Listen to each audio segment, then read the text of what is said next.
Hello, you beautiful legends, and welcome to Blunt Force Healing Podcast, episode 409. We are currently being battered by Storm Lorenzo here in Ireland.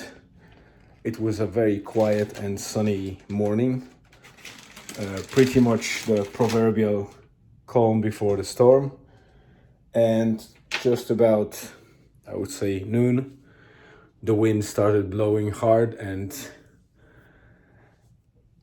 rain started pouring in. We went out to take a chance and maybe have a quick walk at Murvak Beach, but it was terrible, to be honest. It would take 5 minutes for us to be soaking wet, so we decided to skip it, especially that weather prognosis or the forecast is saying that later in the afternoon, closer to the evening, it should calm down back to normal. So we might take chance later on, especially that we drove from Murvak to Donegal town and parked there, thinking that we might be able to at least do 2 or 3 kilometers walk alongside the ferry trail in Donegal town.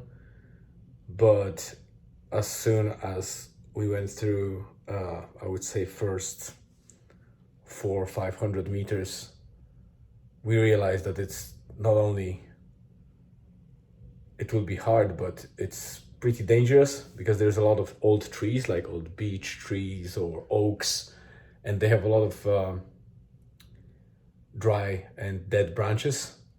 And the wind is so strong that the moment it blew very hard, we turned around and we heard a crack nearby, and also I saw a big branch falling off the tree into the bay, and the actual where the river connects with the bay, there's like a valley or a slope, and it fell down there. And I said, like, listen guys, we go back to the car. There's no point in us risking some serious stuff. I'll probably show you maybe a little bit. Can you hear that? Yeah, that's the wind. Let me just try and get the Jesus Christ. I just want to make sure that I don't lose the window. This is basically what is happening.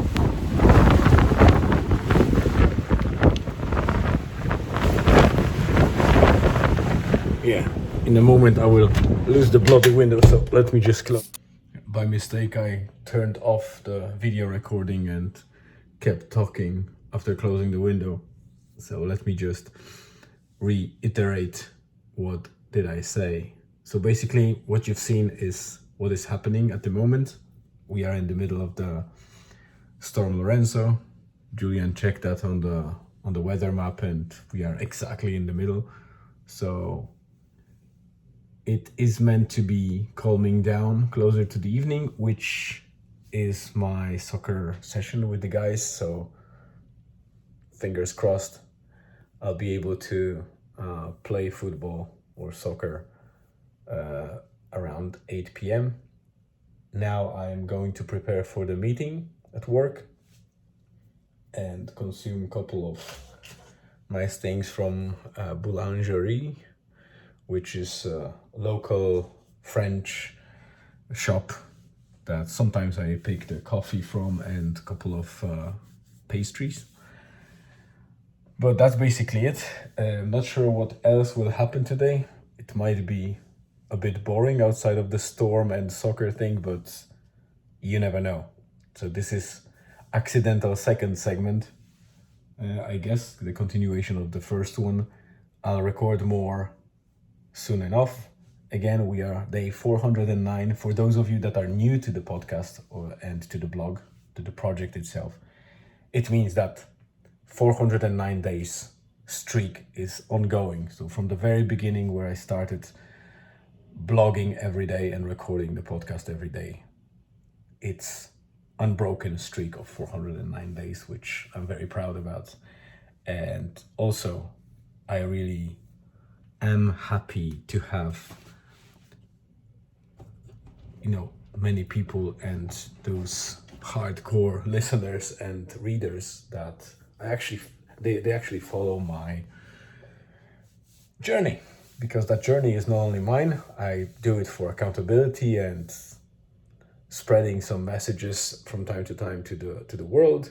Obviously, it's not a very popular project because not many people get entertained by the journals like this, but those of you that are, I really thank from the bottom of my heart, and I promise that it will be developing even further, and some interesting things are coming definitely, even though some of them I probably don't know even at the moment.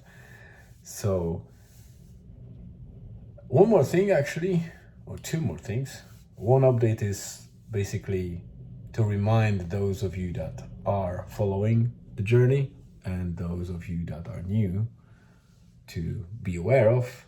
I'll be traveling to Morocco in about 10 days with family. So Juliana and Elizabeth are coming with me. We are going for about, I would say 10, 11 days. It would be a very interesting journey because Morocco is completely outside of Europe, outside of EU, European Union. So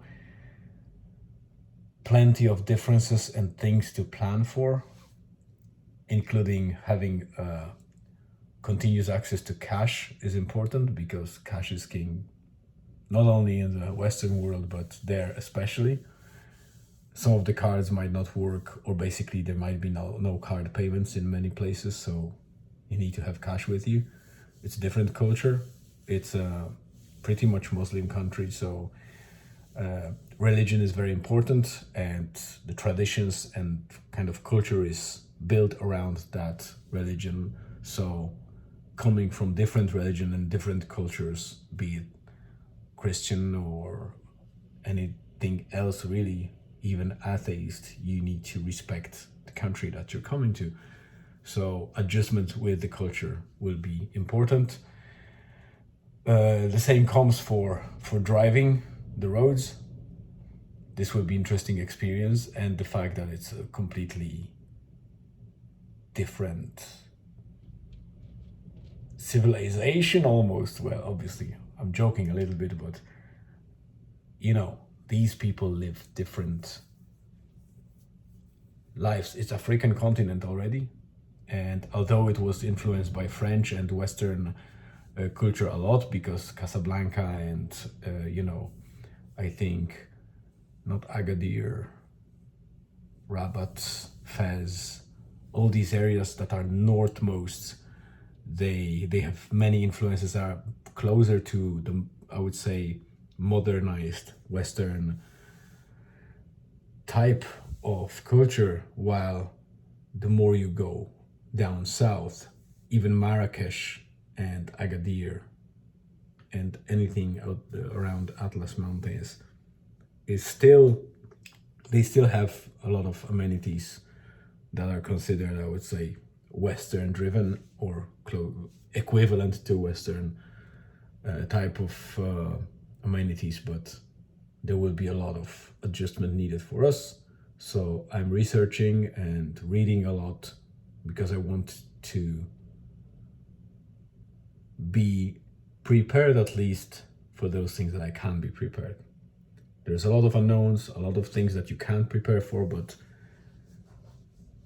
the more you know, the smoother and easier the adjustment goes. So that's the intention. So Morocco is coming. And another thing that happened today was I actually was touching my nearby my belly button, and I felt like some kind of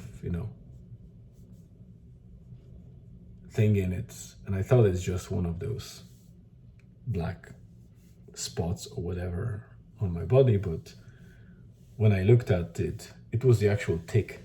And it's very surprising to get tick at this time of year, especially that it's very cold. But also it's, it's not impossible. They still live, ticks, they still live in the grass. And despite the fact that I had long sleeves and long clothes in general and no exposed areas, somehow it was able to find my skin and attach to near belly button. It's the second or third time that I got it near belly button. I don't know why. They seem to prefer this area. It must be enough blood close to the surface of the skin, so they latch there. I removed it carefully and washed the place to make sure that it's, clean. But I don't take any shots or any vaccines or anything like that for that. I had plenty of ticks in my life, latched in different parts of my body, and never had any problem with them, even though I was supposed to be in the areas where things like Lyme disease and other things were prevalent. I strongly believe in carefully removing tick and as fast as possible from the moment you leave the forest. So, if you can spot the tick before you leave the forest, that's great. If you come home, you check yourself. If you can find any ticks, you should remove them. Most of them won't be latched yet. And obviously, the day after, you should be checking yourself, especially in the summertime and the springtime, where they are the most prevalent, and there's a lot of nymph stages and before the adult ticks really get to latching to animals and people. So that's it for now. It's 9 minutes plus whatever I recorded before I accidentally dropped. So that's enough for first 2 segments. We'll see how it goes, and I'll stitch the other segments together. Stay tuned. I'll be back. Hello, into the 3rd segment today, and the last one, because nothing fancy happened except for the things that I mentioned in the previous segments, but we will reiterate on this as the day developed slightly differently than we expected. Yeah. So I wrote already in the blog post what happened in details, but just to summarize. Early morning and pretty much half of the day was fine. It was sunny and calm, but as we call it, and proverbial calm before the storm was probably the right description. You ready? Yeah, I'm fine. Sorry. No worries.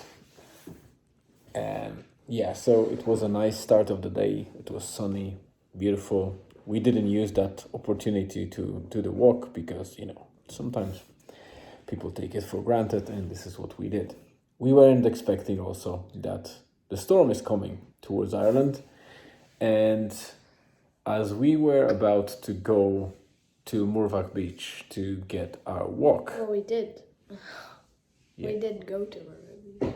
Yes, let me Elaborate. spin up that story. Elaborate. Yeah, so as we were about to go there, the weather started going into crap, colloquially speaking. And the rain started kind of drizzling. Well, it wasn't lashing yet, but it was, probably it was actually lashing. Yeah, you might be right. It was already really bad. Yeah, and it started getting windy.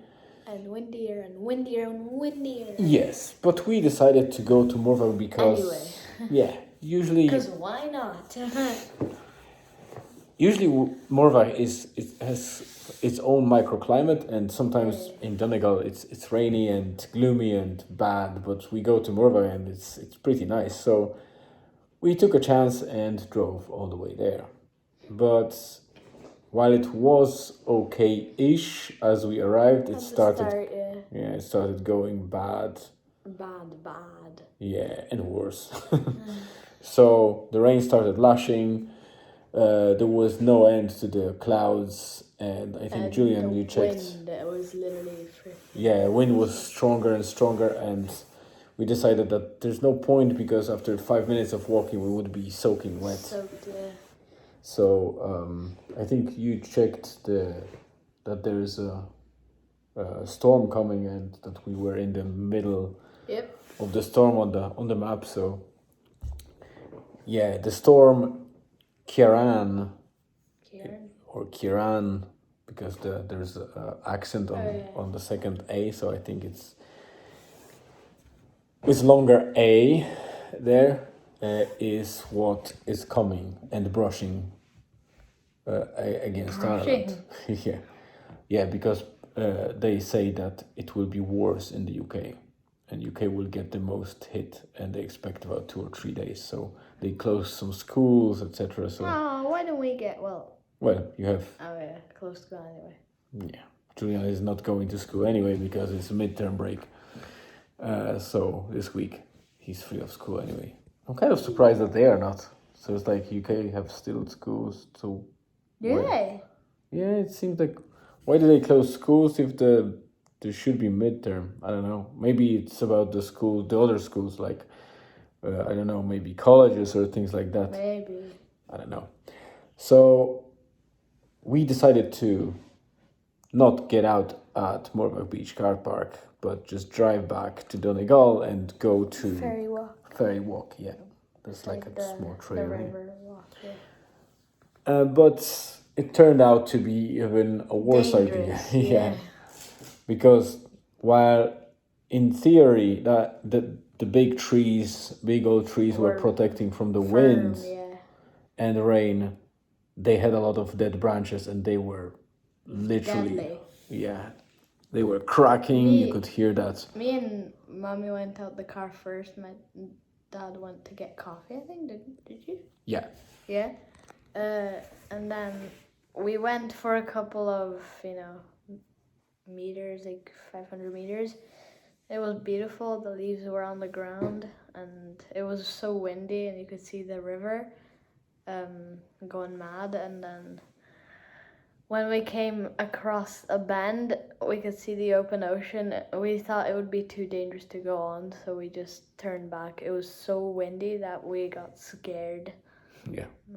And at some stage when I joined them, actually we heard a branch falling and cracking. Yeah. Behind us. So it was really dangerous. We decided to go back to the car. So no walk today for us. Well, What do you mean? Kind of a walk, 500 meters. Oh yeah, you mean the kilometer. Short walk, but yeah, we didn't complete any I know what you mean. Any type of a walk that we usually do. At least 3 kilometers we do. So yeah. It was a bit because we got some fresh air, too much fresh air, I guess. But nothing extensive. So we came back home. I got back to work, and I was hoping to go for football, the match, but it turned out that one of the guys thought that he could make it. Yeah, well, actually, he knew he will make it, but he didn't, make himself obvious in the WhatsApp, because everybody that is adding themselves, they state the next number, so we know how many people already signed in. And their names, so we know when we reach like 15, 16, whatever. And we reached 16 already, and he thought that he assumed that he was already in, but he wasn't. So he said he will stand by if somebody drops. And I said, listen, I have a tight evening. I probably will have to do dinner and all that stuff, so I might as well go into standby and just let you in. I was, I think, 11th or whatever. So he was glad to take my spot, and I was a little bit on the fence. If I would like to play, but on the other hand, if the weather was that bad later on, that wouldn't be. Oh Jesus! I wonder what they're feeling right now. Yeah, and then actually it turned out that one of the lads dropped, so they were back to 15. And you're becoming more and more Donegal as we live here. And they asked me if I still can make it. So I said that, listen, it will be tight, but I'll try to do my best and get for 8 p.m. But then we decided to not make a dinner, but just order pizza. And I was kind of, oh, I can't eat pizza before football. So it was a bit of a shame. And I got a private message from one of those guys saying that, listen, we have another guy that is ready to go. If it's tight for you, we can relieve you and he can come. And I said, listen, that's great because I will have no regrets in getting my pizza. So, and to be honest, I want to stay at home. You won't miss out. Yeah, I didn't feel like, well, I would play and probably I would be nice match. Out of your comfort zone. Yeah, but I was kind of tired. I don't know why. Maybe because of sitting at home so long. Anyway, so no soccer for me today, but I am with this beautiful man here. So it's lovely evening anyway. I always like spending time with him, so not much that we have spending together except for some table tennis and some other stuff. But maybe we can watch some funny videos today before sleep and get our humor up before sleeping. So that's it for today, guys. Thank you very much for tuning in. It was a bit dull Wednesday, but it's kind of expected. Middle of the week is usually not the most exciting. So I feel like it was kind of exciting on that walk. Yeah, the walk would be. It would actually be nice to. Maybe too risky, but I'd say that to go further. Yeah, but the actual trail was so beautiful because of the leaves. I know the leaves it was were amazing. falling. The colors of the But when we were walking on the street, on that like the bridge street, right? Yeah. But beside the church, there was the nature made a new airline called Leaves Airline. There were leaves flying everywhere. One hit me in the face. yeah, leaves. Like the wind was mad. Like the drafts between along the streets were amazing. Like when the guys went for a walk and I went for a coffee, and I was returning to the car to put the coffee in. I opened the door and immediately I got like 2 or 3 leaves there was sticking to the door. There was even freaking like waves in the bay, like at the which start is of the bay. That's rare. Yeah. It's usually very calm no waves in the bay usually. Yeah, so the wind was really strong, but it calmed down later on. Yeah, I know. And I think the only thing that we got later in the evening was a bit of rain, but the wind calmed down. So there was a bit of more wind, but like it wasn't as strong as in the afternoon. Yeah, that's right. So that's it for today. We'll see how exciting tomorrow will be. It's Thursday, so we'll see. We are getting closer and closer to Morocco. I'll be not much ready, to be honest. Oh, no, we actually got one thing sorted. The phones are unlocked, which is a good news because I was worried that we won't have any phone ready to take the Moroccan network SIM card because, we can go with our Vodafone, but it will be very expensive and, Yeah, we don't want to waste money. Yeah, we can turn it into something better locally. Valuable. Exactly. And to get I wonder if there's any like water parks there or something. We'll see. I think I'm sure there are sand parks there. No kidding, Sherlock. Yeah. So that's it, guys. Again, if you want to follow this fella, his channel is always highlighted, marked, tagged in the description of the YouTube video and on Spotify video as well and audio. So you can go to the description and check Croissant Gamer channel. I also add usually my wife's channel just in case somebody wants to do some exercises or yoga. Even though she mostly focuses on dystonia, there are a lot of nice... She's gonna get pissed at you that she said that. Why? I don't know. Don't quiz me on it, but she is gonna be pissed if she knows. No, because the channel is called Dystonia Holistycznie, so... Well, yeah, I know, but still, like, she doesn't want everybody that watches you to know. Well, anyone that can access that channel, so... There's no mystery there or secret. But basically those exercises there are nice for everyone, be it a male or female, with dystonia or without dystonia. There's yoga trainings there made by my wife. Personal training. So you can relax with that as well. So if you're interested, head on to the channel and make sure that you follow us, because there's definitely more material to come, especially when we are in Morocco. So stay Sadly, tuned. no drones in Morocco. No. Yeah, we can't take drone there. So, well, we don't have a drone yet, but at least that saves us on the purchase for now, because, you know, we don't need it. Well, we won't use it. So thank you very much for coming in. Have a great rest of the day, afternoon or evening, wherever you are. And stay tuned for tomorrow. See ya.